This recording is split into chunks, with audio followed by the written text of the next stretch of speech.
which is wonderful. My name is sorry, Lorraine, I can go ahead. I can go ahead and read your intro. It's okay. Okay, Don't cool. worry. Okay. So I'll go ahead and read that for you. Okay, cool. So thank you all for joining us today for our Black History Series presentation, Piecing Together Black Quilting Traditions in Southern Ontario.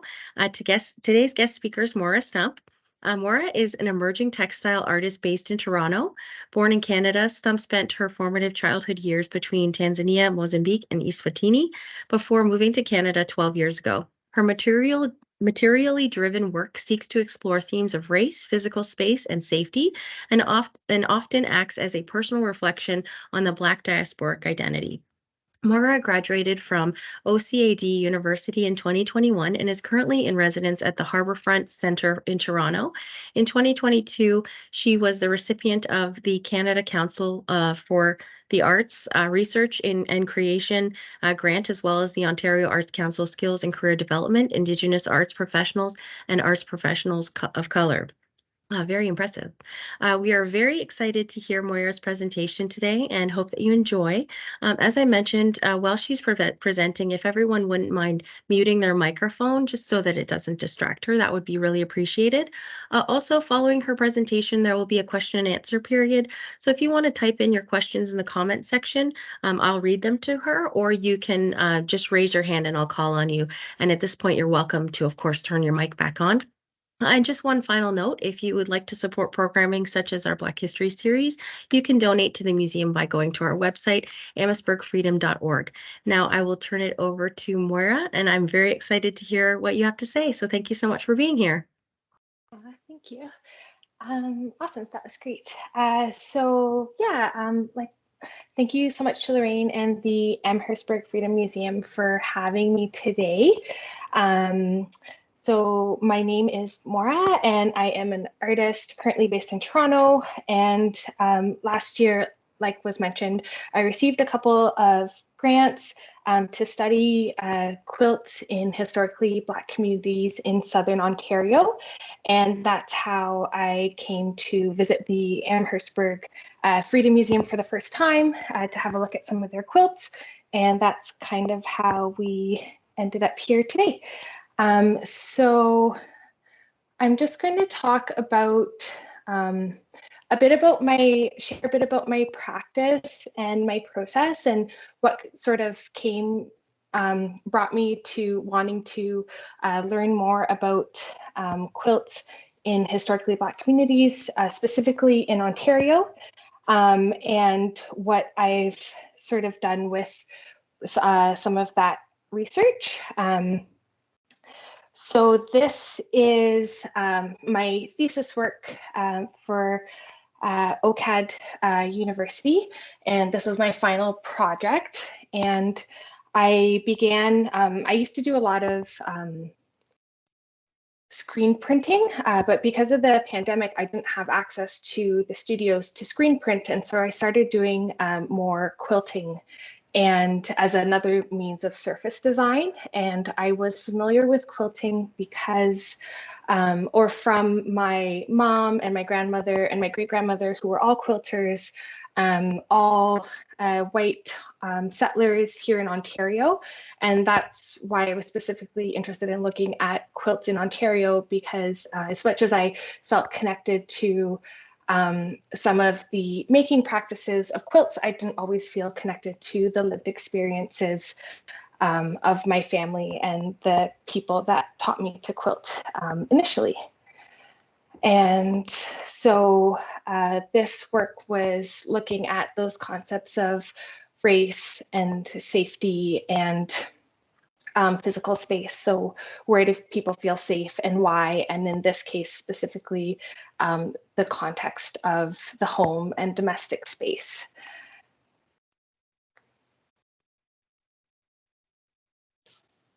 So this is a close-up of some of the work, and I was challenging myself to work with materials I only had in the home, as well as some protest banners that I had made for the summer of 2020. this is also when I began to work with more tarp-like materials, partly because it was what was available to me. And I was also considering, when I was doing some more research into the material, so on half of the face and the hand on the figure, you can see a tartan bag, tarp made of a tarp material. And these bags are often associated with migrancy and migration and movement and immigration. And in different countries, they have different names colloquially. So for example, in Nigeria, they're known as Ghana go home bags, because there are a lot of Ghanaians that there was a time when a lot of Ghanaians were in Nigeria to work.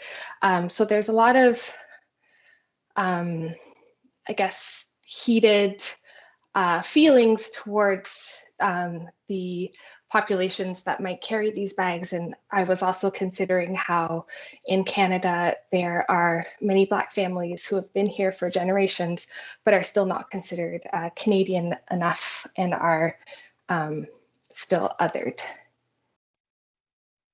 And working with this material and exploring tarp more and wanting to learn more about quilting, specifically Black quilting in Ontario, led me to, well, the first thing that kind of came up were the folklore of the freedom quilts, and how different quilt squares were used to communicate different codes or pass along different messages to travelers of the Underground Railroad. And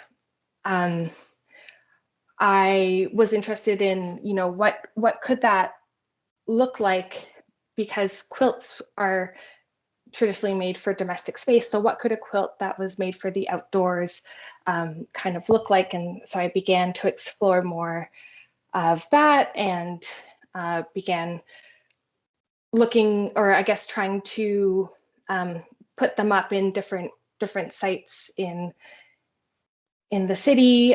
This was a park in Etobicoke, and it's not credited here, but this photo was taken by a photographer here in Toronto named Jelani Morgan.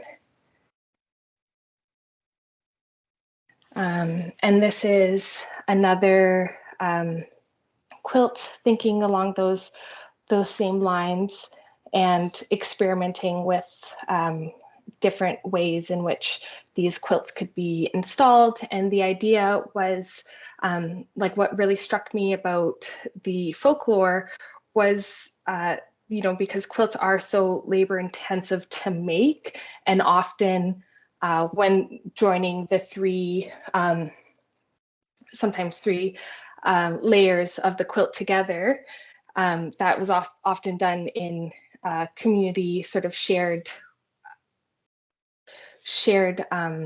way of working. And those metaphors of care and resilience and just wanting to pass on a comforting message to travelers are what really struck me, and what I was kind of trying to explore more with some of my work that I've been experimenting with.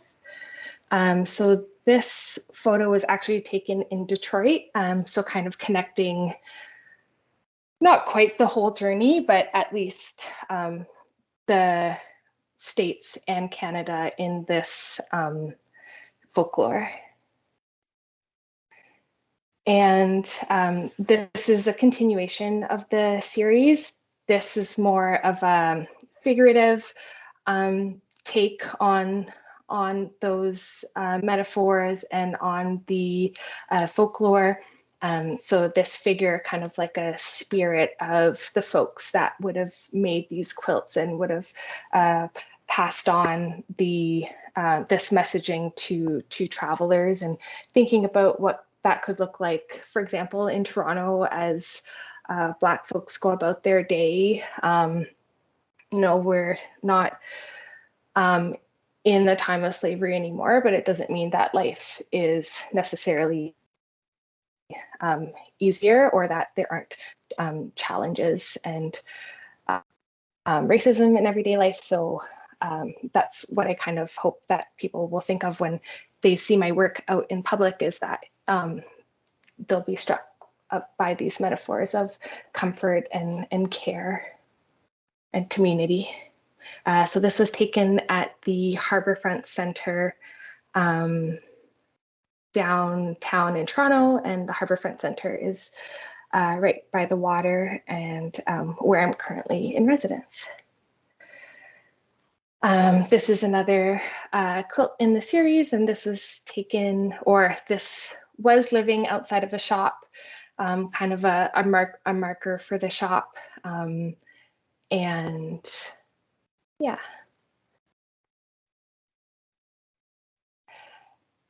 So this is the largest piece that I've done for the series. It's for a show here in Toronto called Dismantled, and it's at the Spadina House Museum, which is one of the Toronto history museums. There's a collection of them, but this show is kind of cool because it reimagines the house as having been owned by, so the house was owned by a family. The husband went on to be a founder of the TD, what is now TD Bank, and the family had a laundress and a groundskeeper. They were husband and wife, and they had come up through the Underground Railroad. And so the show imagines the house as having been owned by them, and as a meeting place, sort of like an Afrofuturistic idea, but still as a meeting place of folks who came up through the Underground Railroad, but also folks now, Black folks in the city now, as a place that they can, a safe space that they can gather and converse and support. So yeah, this is installed in the gardens, and it will be up until May if anyone is in Toronto or visiting Toronto. And this is just a close-up of the work. So again, you can see the tartan migrant bags, as well as some of the blue comes from old UK mail bags. And I just thought that was interesting to incorporate some of the history of colonialism and why, you know, things like the Underground Railroad came about.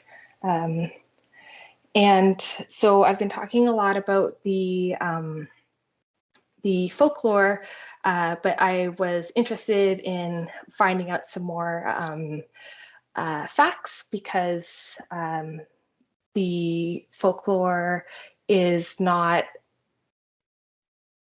like, historians kind of agree that this didn't happen, the idea of passing codes through quilts. And you know, some of the quilt squares became more popular after the Civil War, so it's very unlikely that they would have been used to communicate anything during the Underground Railroad, and it's probably more likely that these squares were used as a means of record keeping, as opposed to record keeping after the fact, as opposed to a way to pass code. So that's what kind of led me to applying for the grants and wanting to do some primary research. And I visited the museums in Buxton, Chatham's Black Mecca Museum, and the Amherstburg Freedom Museum. And this is just a sketch of kind of a walkabout of the area, and making note of textures and maps and different experiences while I was there. And I kind of like, so on the left, the top is kind of like land plots. There's a lot of farming in the area. And below the main kind of texture is a log cabin quilt square texture. And I just liked how they kind of complemented each other and were talking to each other. So that's what I was kind of thinking about with this. And part of my exploring the area was also driving around. There are roots of barn quilts. So this has nothing to do with the folklore or necessarily with Black or quilts in historically Black communities. But I just liked the quilt squares on the barns along the highway, and fit in with the idea of journey and traveling and quilts. And this is one of the quilts that I looked at. Oh, I didn't say, but this was at Amherstburg, and so one of the things that I was interested in with the quilts was not only like what they looked like, but also what their kind of uses were in a community context. So signature quilts were very common in the early 1900s as a way to fundraise. So this quilt, everyone would have paid like 10 cents, I think it was, and had their names embroidered. And then all the squares would have been sewn together into this quilt. This one was really neat because each of the different squares you could tell had been done by a different person because the embroidery was different, and the embroidery thread, or even sometimes sewing thread, was different. So it really kind of spoke to that idea of people coming together to make this. And that, yeah, I guess another thing about the subversive acts in quilt making and community building. I don't have it in this presentation, but there's a similar quilt at the Buxton Museum that is also white with red embroidery. And maybe it wasn't that quilt specifically, but there was a story I was reading about how the Buxton community had made one of these quilts to fundraise for some of their young men who were in the First World War, because they didn't trust that the Red Cross, the Chatham Red Cross, would use the funds or to support the Black troops in the same way that they were supporting the other white young men. And so they fundraised themselves to ensure that the folks from their community would be getting the supplies that they needed. And these kind of subversive acts of resistance and community building were, stories that I was interested in. And this is another quilt that we looked at Amherstburg, and this is a crazy quilt, which is also another popular style of quilt for the time, a little bit earlier, the Victorian kind of era, and traditionally would have used a lot of like silks, scrap silks, and velvets, and would be a way for the person making the top, at least, or the top layer of the quilt, to show off some of their embroidery skills, as well as some of their potentially interests. So, you can kind of infer, like, I don't know, maybe with the flowers, that different flowers would mean different things, or maybe the scissors could mean that they were a seamstress or interested in sewing. But then there are some other images, like the little girl at the top right with the dog, that would have come with like a magazine, or maybe some thread that you bought at the store, just some like pre-designed illustrations for you to practice your embroidery on. And oh, sorry. So yeah, so with like quilts like this, I was interested in looking at, you know, what was life like and what were interests and what might someone be thinking about when they were making these quilts. And this was another quilt that we looked at. This was just the quilt top, so it wasn't joined together with a batting and a back to make a full quilt. But this is really great because it allows you to see some of the insides of the quilt, essentially, what makes up the quilt. It's a lot easier to see when it's not together. A lot of these pieces were reinforced with cotton or wool at the back, especially the silks and the velvets, because they are such delicate fabrics and can be difficult to work with. So that was really interesting to see. As well, there were some silk scraps, like you can see in the bottom left. So this one they might have gotten at the at a county fair, and things like these scrap or small pieces of silks would have been common like favors that would have been given out, like maybe with a pack of cigarettes or bread, or at a souvenir at the fair. So because they knew that, you know, this was a popular style of quilting at the time, and it would have been used to make something. It would have been put to use.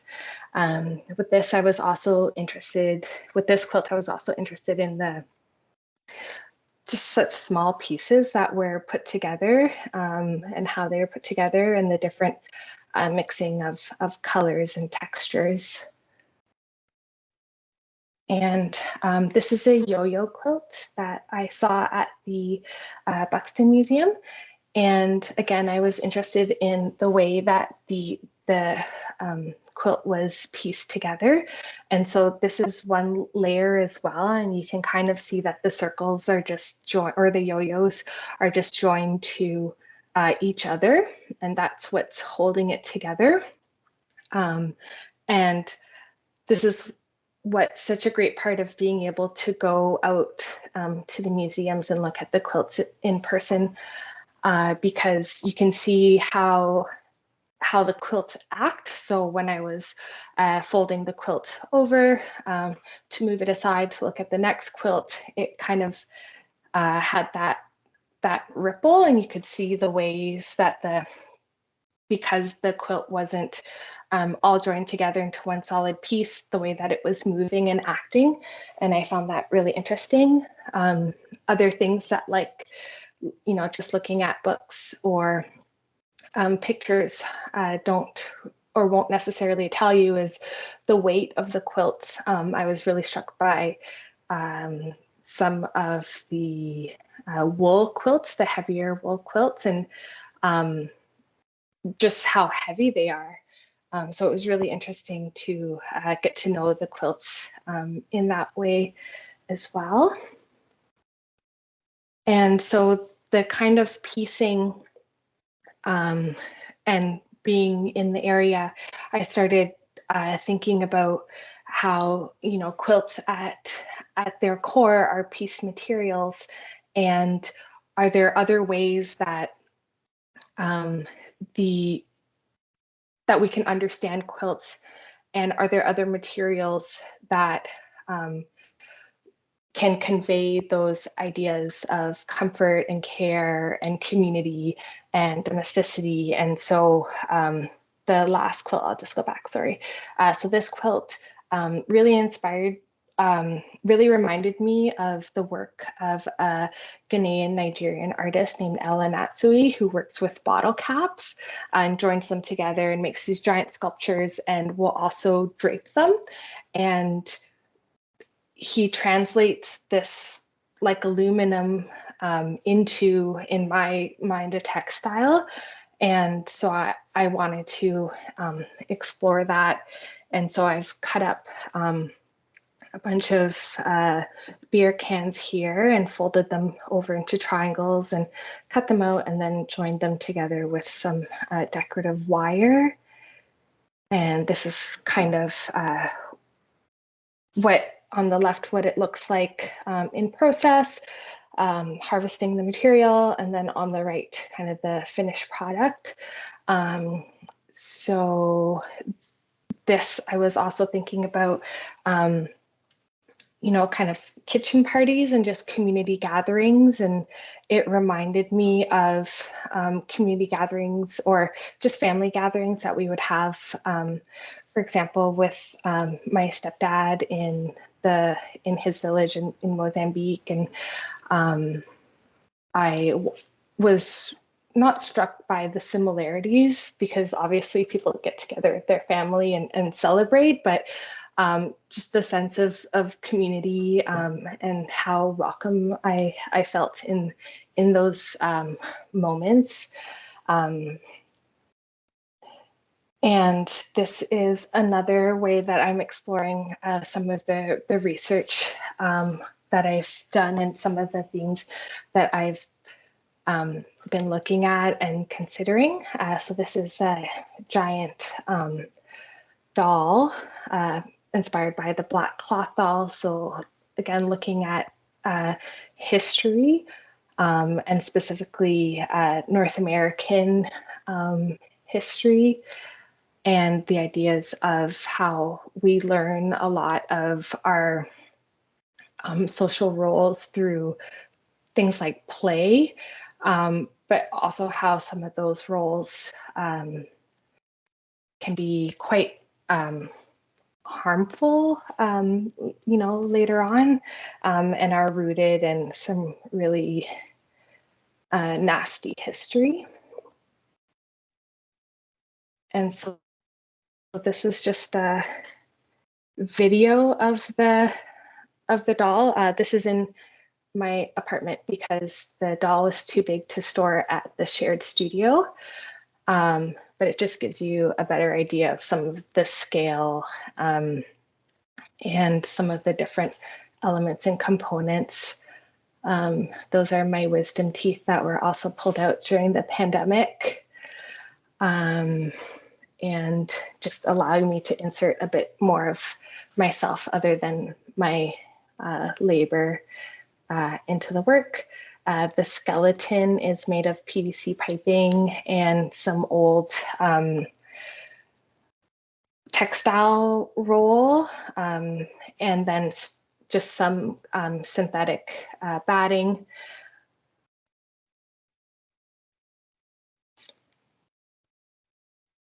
Yeah. So that is still living with me at the moment until it goes to its installation in May. And then this is another work that I've made considering the diaspora and contemporary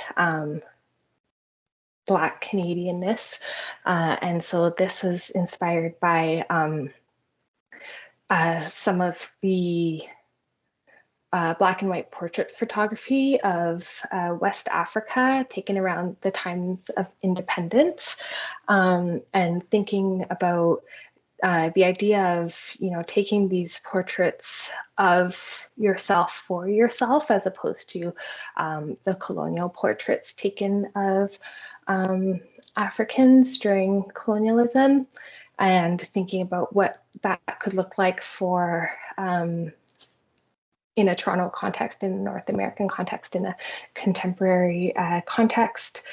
So this is reusing denim and scraps of leather and vinyl. And this was used to do a collaboration again with Jelani Morgan, the photographer here in Toronto. And so we did this portrait with some other artists. So Jabari or Elixir Elliott is a muralist painter here in the city, and Sagani Nyanala is an illustrator. So bringing, again, community and historical reflections together. And that is the end. I do have this last screen with some resources if anyone is interested. I also gave this to Lorraine, so they can pass it on. But if anyone wants to take a quick screenshot, now is your chance. Otherwise, I will just stop sharing. And I'll be sharing the list of resources on our Facebook page if anyone's interested. It'll be posted after this presentation. Yeah. All right. Okay. So stop sharing. Okay. If anyone has any questions, you can go ahead and raise your hand, or you can put a comment in the comment section. But I'll start with a question, actually. First, I wanted to say how amazing I think it is that you use non-traditional materials, or what some might think are non-traditional materials, especially the beer cans. Like that is because I just think it's so interesting how you're thinking of these quilts as pieces of things, and it doesn't have to be cloth necessarily. So I think it's a really interesting approach that you take. And I was just wondering, you showed that sketch that you made while you were at Buxton, and the texture you saw and how it made you feel. Is that your usual process where you'll sketch something first and then you'll create the quilt, or do you just go right into making the quilt? What's your process? That's a great question. I usually start with I guess like a concept or an idea, and then I try and figure out like I think because I look at materials so much, what materials might be the best to sort of explore and communicate what I'm thinking about, especially because I'm often thinking about sharing stories and experiences. Um, so I'll usually start making first, but when I was in I was staying in Chatham. I went down by myself and I had a lot of time to myself, and didn't bring my sewing machine or anything to sew with. So drawing was just a way to help me kind of start to make sense and I guess put ideas on paper, as it were. Yeah. Go ahead. Hi, Kara. Kara, go ahead. Hey, Moraa. That was a great Hi. presentation. It's so Thank you so cool to much. see your process, and then like I hadn't seen a lot of those new works that you're working on, so it's so exciting. And my question is around, you mentioned a lot about how Black quilt making processes involved a lot of community and like lots of people sharing space and doing the quilting together. And it seems like in your process, it's like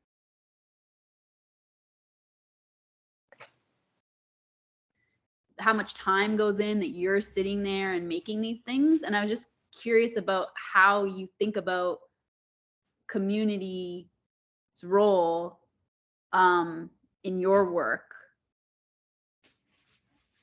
Yeah, that's a great question, because I do, I guess, I was gonna say like I make a lot of the things, I guess, by myself, but I think I'm like really inspired by community, and in a lot of the ways that I guess I translate and share my work are through community. So with things like installing the work outside so it's more accessible to folks, and not literally behind closed doors, but also not necessarily in institutions that aren't always welcoming for everyone. I think I also like incorporate community in my own way through like the collaborations that I do. So like in Detroit, obviously, like so I don't know if I said, but it's at the Heidelberg Project, and if anyone isn't familiar with the Heidelberg Project, it's like an installation that takes up multiple city blocks in Detroit. And it's put on by one artist, Tyree Guyton, and he's always out and always changing the space and adding new things and taking away new things. And, you know, I think having the work there and in a small way sharing space with him is another way to create community amongst other artists, but then as well amongst other Black community, because I mean, there's downtown Detroit isn't as Black as it used to be, but that history and those stories are still there, and are important to kind of you know, keep in place. And then I'd say with like other collaborations too, with like Jelani and taking photos and incorporating other artists into the photos. So yeah, I guess it like community is still there. It just kind of looks different because it's not making all the physical work with community, but it's still involving and incorporating community. And I'm definitely always thinking about how I can share my work and how it will be received and how the people that I want to see it and receive it might be able to do that. Yeah, thank you. Really interesting. I was also wondering, I'd already asked about your process, but I'm just curious in terms of time, because I mean, some pieces that you have are much larger than others. What's the time factor in terms, like that last piece that you showed with the video of the doll? Like, how long would something like that take? So yeah, that doll's kind of funny because the actual sewing it together didn't take me very long. It took me like maybe a couple days. But what has been taking longer is the stuffing, because it's so large, and to make sure that like the skeleton is in place so that when the arm, you know, is attached to the socket, it fits and still sits like in the way that I'd like it to. So some of those, I mean, I think that also shows my comfort level with the material. So with my sewing and my piecing, I feel quite confident, and I'm able to work fairly quickly. But when I'm working out, like, I don't even know what you call it, but in my mind, it's like engineering or something. Of piecing it together, that definitely takes me a lot longer, and it's a lot more problem solving, a lot more trips to the hardware store, figuring out like which glues work best and have the least fumes, and all those things. Something like the denim like backdrop took me about 2 months to make. Also because it was a learning process. So I had put all the denim together first and then started attaching the small triangles. And I am working with a domestic machine. So if anyone is like familiar with, you know, how they're not particularly large. And so negotiating all that denim through the machine with the leather and vinyl pieces on top definitely took more time. And as I mentioned, that was a learning process. If I would do that again, I would definitely do it in parts. Like, I think there's a reason why quilts are made in parts. And the aluminum beer can piece is the most extensive project I've worked on so far. That took me about 4 months to complete.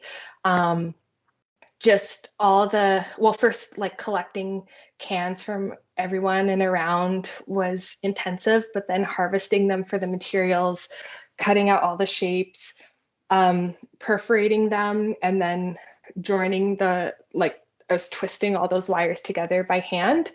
That took me a really long time. So yeah, I think, you know, I think that's another reason why I'm interested in quilts, is because they are so labor intensive, and I think they're real labors of love. And I try and approach my work in the same way and not shy away from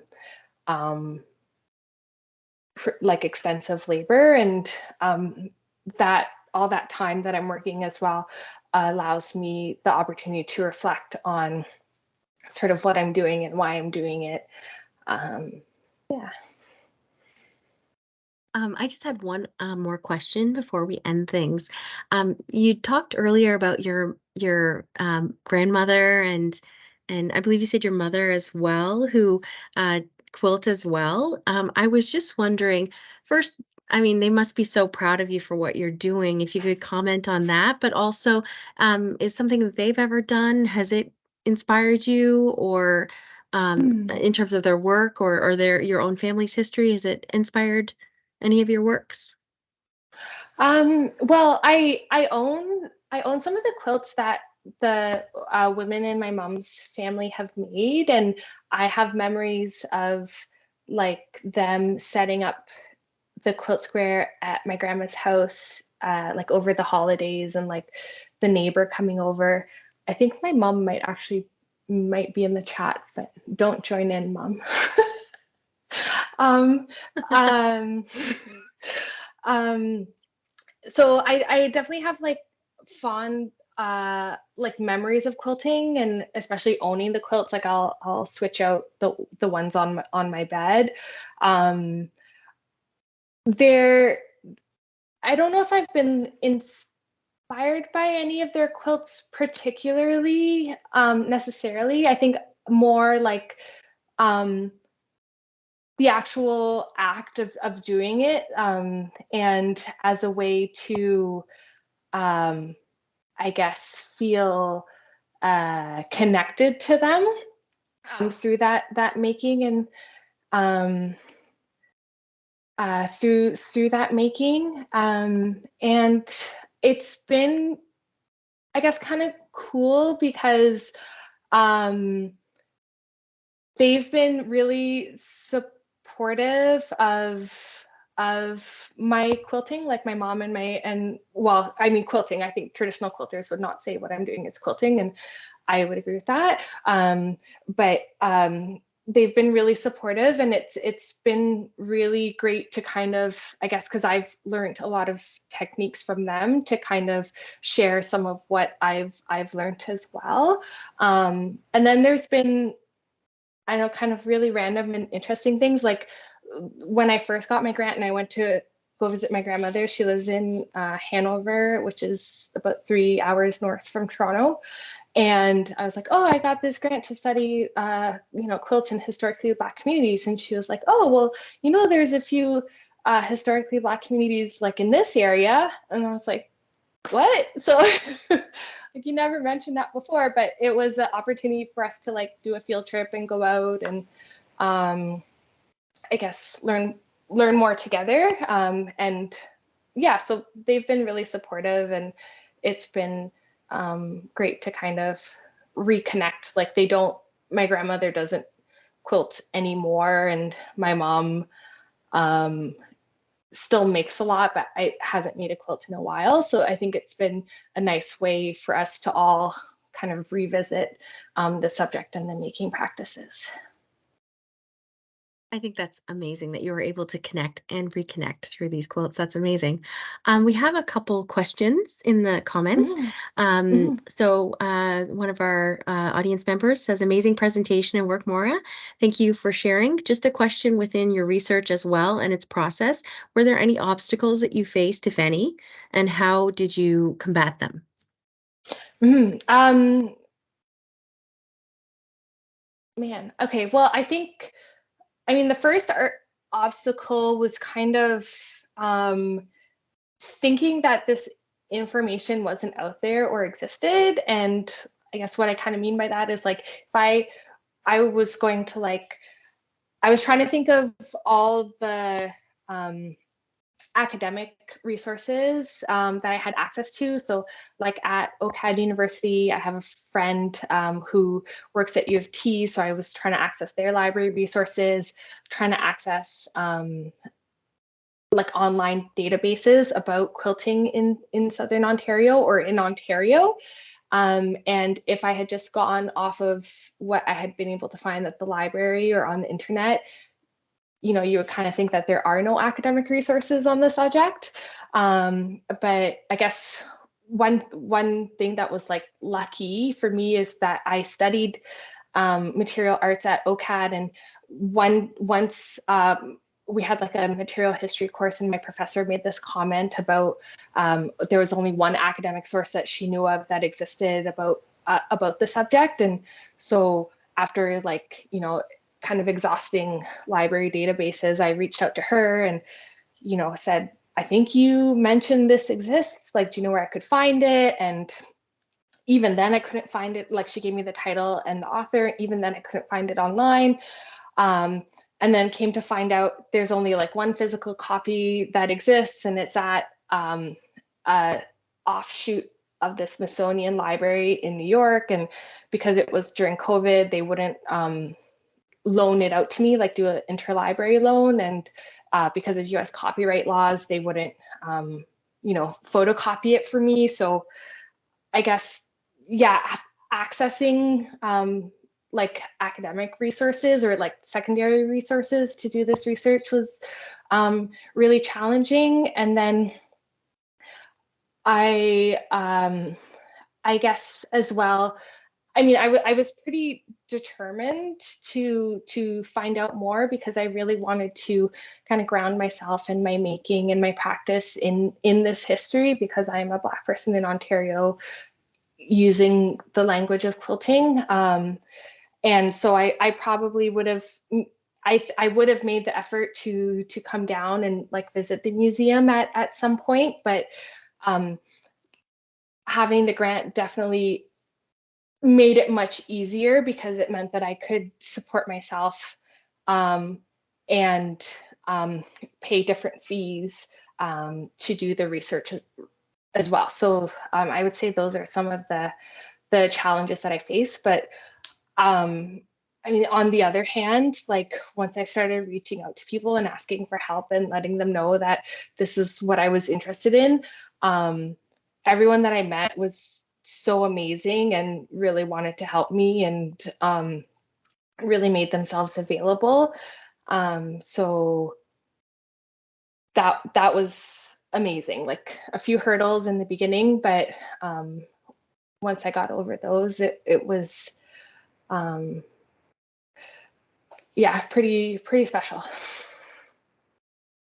I can imagine the frustration in trying to get a look at a book when there's only one copy. I mean, how frustrating that must have been. Yeah. We have another question.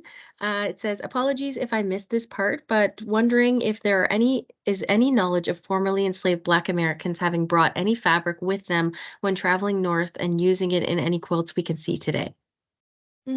That's a great question. It's, well, like yes and no. So for example, one of the oldest quilts that's at the Buxton Museum, it's a blue and white quilt, and it was gifted to Reverend King around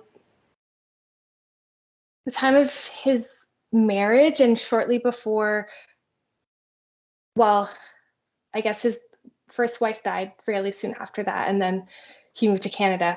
But that quilt, it's assumed, or kind of, although like record keeping with the quilts too can be kind of not the best, because they were in someone's home. Maybe someone came across them and they were like, I kind of know what this is or who made it, but not really. But I think it's important enough to give to the museum. So this quilt is thought to have been made by an enslaved person, and it's not quite certain if they were enslaved at the time of making it, or it was after the fact when they finished it.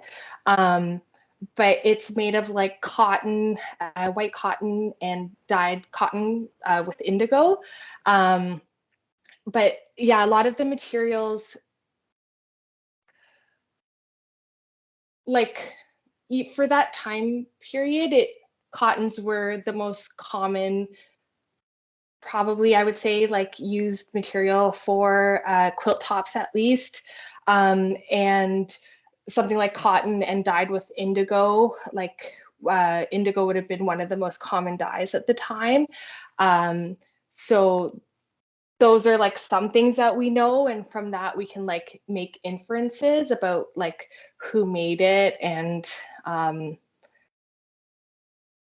because of what materials were like more common at the time, what they would have used to make it. But yeah, a lot of the, well, yeah, and then I guess there's other things too, like the crazy quilts that we looked at with the velvets and silks, like those materials were really expensive, and so that's often why you'll see those quilts made up of such little pieces, because they were like scraps that they were using from like maybe somebody's dress that was made, or like a souvenir that was given out somewhere. So there's sort of things that we can like infer about the materials and the quilts made at the time, but we can't really for sure say, they, or at least not that I've come across, these materials were specifically brought with this person when they traveled. I'm just trying to think if there's anything else I can. I guess nothing for certain, but there's inferences that we can sort of make. I guess it's harder too, because like the idea of like a white quilt and a black quilt, it's harder to like distinguish, because the idea that there is like a monolithic visual style for like black quilt making is like myth created by anthropology to like further segregate Black people and Black culture, and kind of justify a lot of like treatment and history and things like that. So that also makes it, harder to say like, oh, if it was, I don't know, made by a white person, they would have most likely used, I don't know, this kind of cotton. And if it was made by an enslaved person, they would have used this kind of material. It's more like quilts were made more along like social economic lines as opposed to race. Wow, really interesting. And also too, I mean, it's not like it has a little note written on the back that this is who made it. And I mean, sometimes it'll have names on it, I'm sure, but it doesn't give the complete history of that person. So, I mean, of course, there's going to be gaps. So it makes total sense with what you're saying. We had another, this is kind of a funny question. Enjoyed your presentation. I wondered how many fingers did you cut making the metal quilts? Great to see different textures being used. Thank you for that question. You suffer for your art, I guess, right? Yeah. Yeah, I can't show you, but I've built up calluses on my like 3 first fingers from working with the material, and I'm really proud of the calluses. But I didn't cut myself, funny enough. Like the aluminum is quite soft. It was almost like working with like a construction paper, but I did stab myself a lot with the wire. So the calluses definitely helped build up my tolerance to the material. Well, I'm glad you didn't suffer too much. Yeah. So we have one final comment, just saying, well done. I also love the various materials you've utilized. Looks good, my dear. So I would like to echo that and say that was fantastic. I learned so much, and it's so great that you were able to share Thanks, your pieces as well. Yeah, and I'm assuming that's Shannon is that Shannon from Buxton? Oh, yay. Thanks for joining us, Shannon. I had a feeling when I saw the name Shannon, but I wasn't sure. But yeah. Oh, sorry I was late. Just finished another meeting. Thank you for joining us. I hope I did it justice. This Well is done, Shannon. She is the curator at the Buxton National Historic Site, everyone. So thank you so much for joining us. And everyone else, thank you so much as well for joining us. And thank you so much, Moira. That was fantastic. I learned so much, as I said, and it was just so great to see your pieces and learn about your process. If we don't have any other comments or questions, I think we'll end it there. And again, thank you everyone for joining us. Yeah, thank you again so much for having me, and thank you everyone for joining. This was a really great turnout, so thank you so much. It really was, yes.